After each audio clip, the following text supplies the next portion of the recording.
porque nessa noite justamente eu quero falar sobre esse tema. Que Deus, ele sempre está do lado dos desprezados. Sabe? Deus está do lado dos desprezados. O texto que eu quero ler com você nessa noite se encontra em Gênesis capítulo 30. Gênesis capítulo 30, eu quero ler até o versículo 26, do versículo 1 ao versículo 26. É uma leitura um pouco longa, mas é necessária. Ela fez parte de uma devocional nossa aqui um tempo atrás, e eu quero compartilhar com você nessa noite as impressões que nós tivemos sobre o Senhor e as aplicações que fizemos também em nossas vidas. Gênesis capítulo 30, Gênesis capítulo 29, do versículo 31, vamos entrar pelo capítulo 30, do 1 até o versículo de número 26. Então, Gênesis 29, do versículo 31 em diante. Diz assim o texto na minha versão. Vendo o Senhor que Lia era desprezada, fê-la fecunda, ao passo que Raquel era estéril. Concebeu, pois, Lia e deu à luz um filho, a quem chamou Ruben, pois disse, o Senhor atendeu a minha aflição. Por isso agora me amará meu marido. Concebeu outra vez e deu à luz um filho, e disse, soube o Senhor que eu era preterida, e me deu mais este. Chamou-lhe, pois, Simeão. Outra vez concebeu Lia e deu à luz um filho, e disse, agora dessa vez se unirá mais a mim o meu marido, porque lhe dei à luz 3 filhos, e por isso lhe chamou Levi. De novo concebeu e deu à luz um filho, então disse, esta vez louvarei ao Senhor, e por isso lhe chamou Judá, e cessou de dar à luz. Vendo Raquel que não dava filhos a Jacó, teve ciúmes de sua irmã, e disse a Jacó, dá-me filhos, senão morrerei. Então Jacó se irou contra Raquel e disse, acaso estou eu em lugar de Deus, que ao teu ventre impediu frutificar? Respondeu ela, eis aqui Bila, a minha serva, coabita com ela, para que dê à luz, e eu traga filhos ao meu colo, por meio dela. Assim lhe deu a Bila, sua serva, por mulher, e Jacó a possuiu. Bila concebeu e deu à luz um filho a Jacó. Então disse Raquel, Deus me julgou, e também me ouviu a voz, e me deu um filho, portanto lhe chamou Dan. Concebeu outra vez Bila, serva de Raquel, e deu à luz o segundo filho a Jacó. Disse Raquel, com grandes lutas eu tenho competido com a minha irmã, e logrei prevalecer. Chamou-lhe, pois, Naphtali. Vendo Lia que ela mesma cessara de conceber, tomou também a Zilpa, sua serva, e deu a Jacó por mulher. Zilpa, serva de Lia, deu a Jacó o filho. Disse Lia, afortunada, e lhe chamou Gade. Depois Zilpa, serva de Lia, deu o segundo filho a Jacó. Então disse Lia, é a minha felicidade, porque as filhas me terão por venturosa, e lhe chamou Asser. Foi Ruben nos dias da ceifa do trigo, e achou mandrágoras no campo, e trouxe-as a Lia, sua mãe. Então disse Raquel a Lia, dá-me as mandrágoras de teu filho. Respondeu ela, achas pouco o me teres levado o marido? Tomarás também as mandrágoras do meu filho? Disse Raquel, ele te possuirá essa noite, a troco das mandrágoras de teu filho. À tarde, vindo Jacó do campo, saiu-lhe ao encontro Lia, e lhe disse, essa noite me possuirás, pois eu te aluguei pelas mandrágoras de meu filho. E Jacó naquela noite coabitou com ela. Ouviu Deus a Lia. Ela concebeu e deu à luz o 5º filho. Então disse Lia, Deus me recompensou, porque dei a minha serva a meu marido, e chamou-lhe Isacar. E Lia, tendo concebido outra vez, deu a Jacó o 6º filho, e disse, Deus me concedeu excelente dote, dessa vez permanecerá comigo o meu marido, porque lhe dei 6 filhos, e lhe chamou Zebulon. Depois disso, deu à luz uma filha, e lhe chamou Diná. Lembrou-se Deus de Raquel, ouviu-a e a fez fecunda. Ela concebeu e deu à luz um filho, e disse, Deus me tirou o meu vexame. Ele chamou José, dizendo, dê-me o Senhor ainda outro filho. Tendo Raquel dado à luz a José, disse a Jacó a Labão: permite-me que eu volte ao meu lugar e à minha terra. Dá-me meus filhos, as mulheres pelas quais eu te servi, e partirei, pois tu sabes quanto e de que maneira te servi. Amém. Vamos orar. Senhor Deus e Pai, em nome de Jesus, eu te agradeço pela tua palavra, por um texto como esse, Senhor Deus, tão rico, tão tremendamente cheio de detalhes, mas que mostra aqui, Senhor Deus, pecadores, meu Pai. Pecadores lutando, pelejando entre eles. E o Senhor, acima de todas essas coisas, ainda sendo gracioso e amoroso e mantendo, Senhor Deus, a unidade do teu povo para alcançar os teus santos propósitos. Fala conosco nessa noite pela tua palavra, Pai. Perdoa os meus pecados e nos ajuda. Em nome de Jesus. Amém. Amém. Esse texto, como eu já falei aqui, você está lendo comigo aqui, é um texto muito conhecido, né? É um texto que nós já passamos muitas vezes. Geralmente quem tem o costume de ler a Bíblia toda vez, uma vez por ano, sempre lê o livro de Gênesis, né? E passa por esse texto. Talvez você não tenha percebido alguns detalhes, né, nesse texto. Talvez você não tenha conseguido ver alguns detalhes que estão implícitos nesse texto. E são muitos os detalhes. E eu quero frisar somente alguns aqui nessa noite que eu acho muito importante, inclusive para esse momento que nós estamos vivendo. Eu sempre digo que nós devemos partir da premissa de procurar saber o que o texto me ensina sobre Deus. Então eu separei aqui 4 ensinamentos que são claríssimos quando nós lemos um parágrafo como esse que nós lemos aqui e que saltam aos nossos olhos a graça e a misericórdia de Deus. Em primeiro lugar, o texto me mostra claramente que Deus ele sempre está do lado dos desprezados.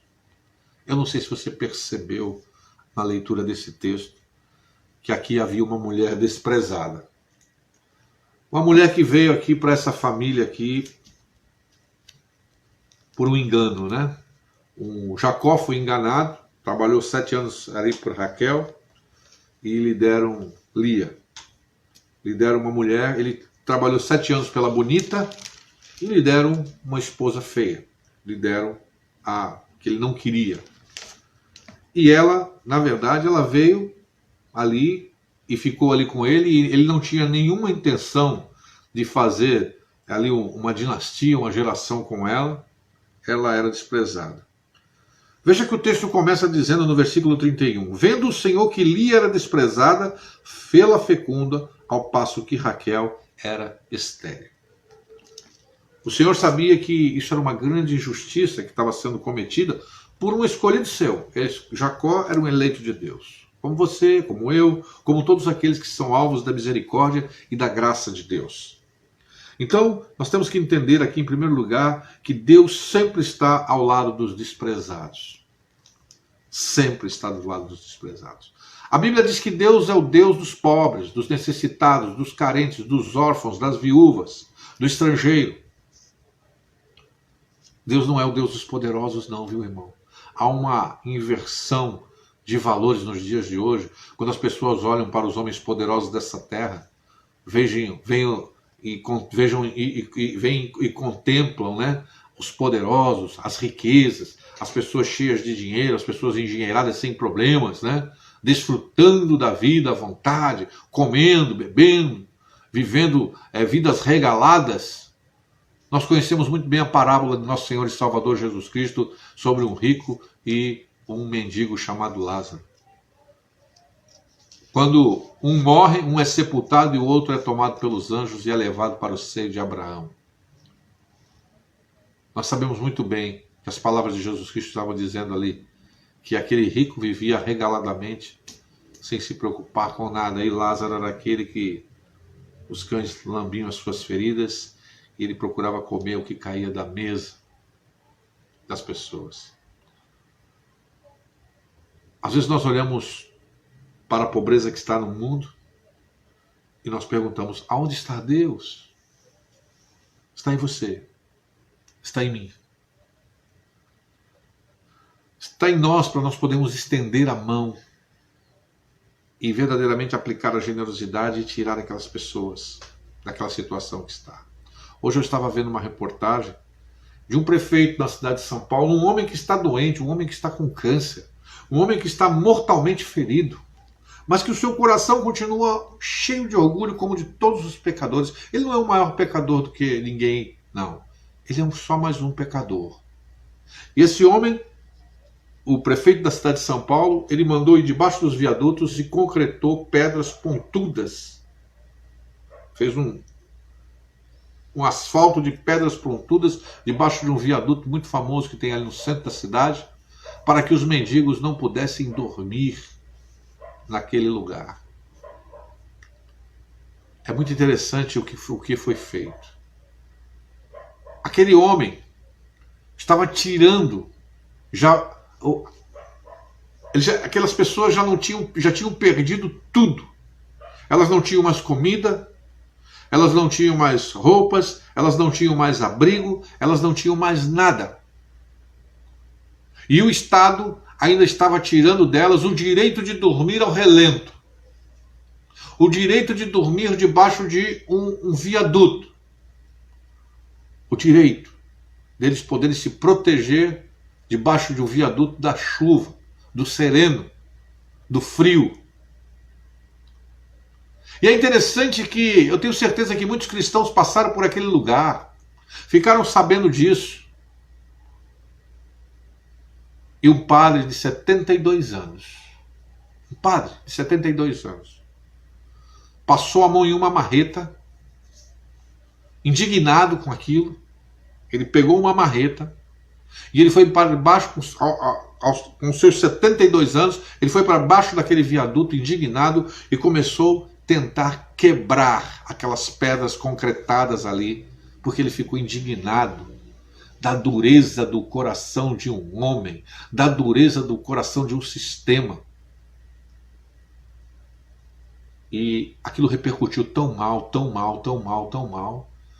que aqueles homens depois foram lá e passaram uma máquina lá e arrancaram aquele concreto todo que estava lá, aquelas pedras todas, e deixaram como estava antes. Mas foi um movimento de um homem. O movimento de um padre de 72 anos que Deus foi lá e tocou no coração dele. Sabe, queridos, quando eu ouço uma coisa dessa como evangélico, eu não posso deixar de lembrar da parábola do bom samaritano, que passou por ali um sacerdote, que passou por ali um levita, que passou por ali pessoas religiosas, e todos andaram de largo. E ali um homem que era desprezado, uma pessoa que os próprios judeus odiavam, foi aquele que estendeu a mão e levantou aquela pessoa. Existem muitos desses por aí. E nós vamos na verdade, muitos vão ficar escandalizados naquele grande dia, porque pensam que estão do lado do Senhor. Mas o Senhor está do lado dos desprezados. O Senhor está do lado dos desprezados. Aqui nós vemos Lia, uma desprezada. E a outra, na verdade, era querida, era amada, era a mulher do coração, era por aquele que ele trabalhou, era aquela que ele queria. Ele não queria outra, apesar de dormir com a outra, né? Apesar de estar sempre com a outra, né? Apesar de todas as oportunidades que ele teve, ele estar com ela. E em todas essas oportunidades, Deus a fez fecunda. É interessante que nós estamos vendo aqui pecadores, o pecado fluindo aqui nesses textos de uma forma tremenda. Duas irmãs competindo pelo amor de um homem. Estão competindo a todo momento. Uma dizendo, você roubou o meu marido. Olha, eu sou a primogênita, ele era meu marido. Você não tinha que se meter nesse negócio. O direito de casar com ele era meu primeiro. E aquelas estão competindo e lutando. E Jacó, ele estava sendo tratado por Deus. Então nós vemos aqui claramente que Deus estava favorecendo aquela que era repudiada, aquela que era desprezada. E é sempre assim. O apóstolo Paulo, na carta aos Coríntios, diz que Deus chamou as coisas desse mundo de loucura, e as coisas do Evangelho são chamadas de loucura para o mundo, mas elas são a sabedoria de Deus. A palavra de Deus, ela fala que para você ser o primeiro, você tem que ser o último. A palavra de Deus fala que se você quiser ganhar, você precisa perder. A palavra de Deus, ela é totalmente paradoxal. E você ainda parece que não compreendeu. Parece que nós não compreendemos ainda que para sermos o primeiro, para sermos servidos, nós precisamos ser servo de todos. Então, esse texto ele me ensina que Deus sempre está do lado dos desprezados, meu irmão. Sempre. Não pense que Deus não está do lado dos desprezados, que Ele está. Não hesite em estender a tua mão para ajudar as pessoas, porque o Senhor está do lado dos desprezados. Em segundo lugar, Deus não permite atos de injustiça de seus escolhidos. Você é um escolhido de Deus, eu sou um escolhido de Deus, nós somos escolhidos de Deus. Mas Deus nunca vai permitir nossos atos de injustiça, porque Deus é santo e justo. E era uma injustiça da parte de Jacó rejeitar a sua esposa, porque ela tinha os seus direitos como esposa. Mesmo dentro daquela cultura, ela tinha os seus direitos como esposa. A sua dignidade. Sabe? Olha, querido, quero dizer para você uma coisa.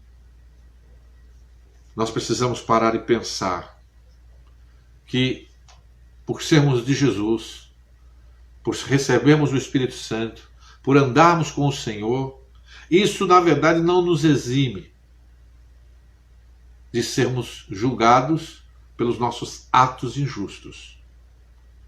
Precisamos olhar muito para ver se estamos tratando todos com equidade, com justiça, se não estamos sendo parciais, se não estamos sendo mesquinhos, porque Deus não permite atos de injustiça. Está aqui. O que Deus fez com Jacó, com a injustiça que Jacó estava cometendo era: você quer ela, né? Então o ventre dela está fechado. Está fechado. Ela não vai te dar filhos até que você realmente entenda e se arrependa dos seus pecados. Esse texto também me ensina que Deus é o autor da vida. Aqui há uma passagem que fala de mandrágoras. Capítulo 15 diz que o filho de Lia, Rúben, achou umas mandrágoras, algumas raízes, né? Segundo o pensamento daquela época, era uma raiz que fazia a mulher ficar fértil. Usava-se aquela raiz e acreditava-se que aquelas raízes podiam fazer com que as mulheres gerassem filhos. As mulheres estéreis, para uma mulher estéril naquela época era uma coisa, era como ser amaldiçoada. Era como se tivesse sido amaldiçoada por Deus por não dar filhos. Dentro daquela cultura era algo tremendamente desprezível. Então a desprezada estava sendo honrada, enquanto que a honrada estava, segundo a visão daquela cultura, sendo desprezível. Veja como o Senhor Deus é justo e na sua igualdade, fazer as coisas se tornarem igualitárias, né? Interessante que o texto diz que Raquel pediu as mandrágoras e ela era tão egoísta que ela disse assim: olha, hoje ele pode dormir contigo pelas mandrágoras. Ela acreditava que se ela fizesse um cozido daquelas mandrágoras, ou comesse aquelas mandrágoras, ou utilizasse aquelas mandrágoras, ela se tornaria fértil. O texto diz que ela realmente não conhecia ainda o Senhor, né? Veja que o texto diz que ela entregou Jacó para dormir com a sua rival naquela noite, e aquilo gerou mais um filho para ela, chamado Zebulon. E o texto do versículo 21 diz que depois disso tudo, depois de que passou todas essas coisas, diz que deu à luz a uma filha, ele chamou Diná, quer dizer, teve mais um filho ainda. E no versículo 22, nós vemos aqui uma outra característica que o texto nos ensina sobre Deus, que Deus é o autor da vida, mas Deus também é sempre misericordioso e gracioso com os pecadores. Deus é sempre gracioso e misericordioso com os pecadores. O texto no versículo 22 diz assim: lembrou-se Deus de Raquel, ouviu-a e a fez fecunda. Veja que Deus, no meio de uma sociedade pecaminosa, no meio de uma comunidade que estão ali em pecado, e nós vamos ver esses pecados acontecendo mais à frente depois, né? Os irmãos que vão vender o seu irmão, a competição entre os irmãos, as mentiras contadas a seu pai, o incesto cometido por Rúben com Bila, e todo esse pecado e todas essas coisas ali, mas Deus, que tinha preparado o Salvador para vir para cobrir todos esses pecados da humanidade, o Senhor ali, com graça e misericórdia e paciência, ainda trazendo vida, sendo misericordioso, gracioso. E nós vemos que diante dessas revelações a respeito de Deus, nós temos que ter algumas atitudes de fé. Quando eu leio um texto como esse, eu tenho esperança, mesmo num mundo com coronavírus, mesmo num mundo cheio de políticos mentirosos, mesmo num mundo onde as pessoas estão aí com as suas televisões ligadas, assistindo os jornais, que só tem trazido medo e mentira aos seus corações, mesmo os crentes, mesmo no mundo caótico que nós estamos vivendo, num mundo de fome, num mundo onde um homem cruel faz uma cama de pedras pontiagudas debaixo dos viadutos para que os pobres não possam dormir, mesmo diante de toda essa desgraça que nós estamos vivendo nesse momento, eu ainda tenho esperança, não no homem, mas eu tenho esperança no nosso Deus Pai Todo-Poderoso, Criador dos céus e da terra, que ainda é gracioso e misericordioso com pecadores como nós, que ainda vai mudar o cativeiro do seu povo, vai mudar o cativeiro da humanidade, para que essa venha a crer na sua bondade e no seu amor. Podemos entender que, mesmo diante do desprezo que possamos viver e sentir no mundo, o Senhor nos honrará e o Senhor nos glorificará. Eu tenho plena certeza disso. Não importa quanto de desprezo as pessoas possam ter por mim, pela igreja, pelos meus irmãos, por nós. Não importa o quanto eles possam nos desprezar. Não interessa. Eu sei, eu tenho certeza que mesmo diante do desprezo que nós possamos viver e sentir, como eu disse, nesse mundo tenebroso, o nosso Deus nos honrará e nos glorificará em Cristo Jesus. Em segundo lugar, amados, nós não devemos deixar de pensar que nós podemos ser injustos. Nós podemos ser injustos também contra o nosso próximo. E por isso nós estamos também sujeitos ao juízo do Senhor. Preste bem atenção. Se você agir com injustiça, com o teu irmão, com o teu próximo, se você agir mal contra as pessoas, não importa o que elas fizeram para você, não importa o que aconteceu na sua vida, não importa. Se você agir com injustiça, se você pagar o mal com o mal, se você não fizer como Paulo diz, amontoar brasa sobre a cabeça do teu irmão, se você agir injustamente, você vai sofrer, na verdade, você vai também sofrer o juízo do Senhor sobre sua vida. É inevitável. Porque você precisa aprender. Eu preciso aprender. Nós precisamos aprender que mesmo sendo escolhidos de Deus, eleitos de Deus, salvos por nosso Senhor Jesus Cristo, isso não nos dá o direito de sermos injustos. Não nos dá o direito. Não nos dá o direito. E para fecharmos nessa noite, essa meditação para que oremos. Que Ele não está em meu controle, no seu controle, no controle de homem nenhum, não está vivificar nada nessa terra. Você não pode trazer vida, você não pode fazer nada para trazer vida ao coração de ninguém nessa terra. Não havia mandrágoras, não havia feitiçarias, não havia cultos, não havia oração. Raquel só se tornou fértil quando Deus misericordiosamente atentou para ela. Lembrou Deus de Raquel. E aí eu não posso esquecer aquele ladrão na cruz, o pedido daquele homem na cruz. Enquanto um blasfemava contra o Senhor, o outro, iluminado pelo Espírito Santo, faz um único pedido a Cristo. Um único pedido. Ele fala: Senhor, lembra de mim quando tu entrares no teu reino.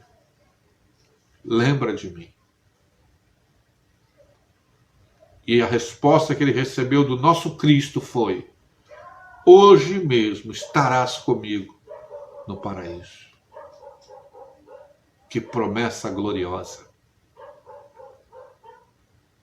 Jesus justificou aquele homem. A fé daquele homem que acreditava que ele tinha um reino, que ele era rei, que ele estava morrendo ali injustamente, que ele estava morrendo não a sua morte, mas a nossa. Lembrou Deus de Raquel. Então, meu irmão, não adianta você querer transformar ninguém. Não adianta você querer fazer as pessoas mudarem. Não adianta. Não está em meu controle e no teu controle vivificar nada nessa terra. O apóstolo Paulo, usando ali uma alegoria da agricultura, ele diz: eu plantei, Apolo regou, mas foi Deus que deu o crescimento. Então, para nós podemos plantar. Eu posso pegar a semente, selecionar a melhor semente. Eu posso, na verdade, selecionar essa semente. Eu posso preparar o solo, eu posso adubar o solo, eu posso fazer a cova para aquela semente, dentro das técnicas, separando, e posso regar, eu posso irrigar na hora certa, no momento certo, na quantidade de água correta, para nem dar menos, nem dar mais. Eu posso tomar todas as providências, mas se Deus não puder, se Deus não quiser frutificar, se Deus não quiser dar crescimento, nada pode fazer. Por isso que a igreja de Capão da Canoa, por isso que a igreja de Osório, e por isso que as igrejas de Jesus Cristo espalhadas na face da terra, que pregam a sua palavra e que vivem o evangelho santo de Jesus, mortificando os seus pecados, entendendo as suas loucuras dos seus corações e lutando contra as mazelas do seu coração. São igrejas do Senhor porque o Senhor as plantou, o Senhor as fez crescer, o Senhor as frutificou. Não é por causa de nenhum membro destacado, não é por causa de nenhum pastor destacado, não é por causa de ninguém. É porque o Senhor fez essa obra de graça e de misericórdia. Então, meu amado, nessa noite, saiba de uma coisa. Você precisa, eu preciso, nós precisamos entender que se somos desprezados, o nosso Deus não nos despreza. Nós temos uma música no Cantor Cristão que diz: se esse mundo nos despreza, Cristo é nosso em oração. Em seus braços nos acolhe e nos traz consolação. É isso que ele faz aqui nessa noite. Nós temos que ter um temor no coração e lembrar e ver se não estamos praticando nenhum tipo de injustiça com as pessoas. Sejam elas crentes ou não crentes, não importa. Sejam parentes ou sejam distantes, não importa. Injustiça é injustiça. E nós temos que, se não podemos trazer a vida, fazer a vida brotar, fazer a vida frutificar, se não podemos fazer isso, hoje nós podemos fazer uma coisa muito importante aqui nesse lugar. Ir diante daquele que é o autor da vida, o nosso Senhor e Salvador Jesus Cristo, porque dele, por ele e para ele são todas as coisas, porque ele é o Criador de todas as coisas e sem ele nada do que foi feito se fez. Nós podemos ir a ele, o autor da vida, e falar: frutifica, Senhor, o meu coração, frutifica o coração da minha família, frutifica o coração dos meus filhos que estão caídos, do meu marido, da minha esposa, frutifica o coração dos meus parentes, frutifica o coração do meu vizinho, frutifica até o coração daquele prefeito que, mesmo acometido e doente, com os seus dias contados também como todos nós, ainda mesmo assim fez uma maldade como aquela. Frutifica, porque nós somos chamados para abençoar e jamais para amaldiçoar. E nós também não fomos chamados para competir. Nós somos chamados para nos unirmos em amor em Cristo Jesus, para fazermos a sua vontade. Louvado seja o nome do Senhor. Que essa palavra fique nos nossos corações. Em nome de Jesus. Em nome de Jesus. Amém?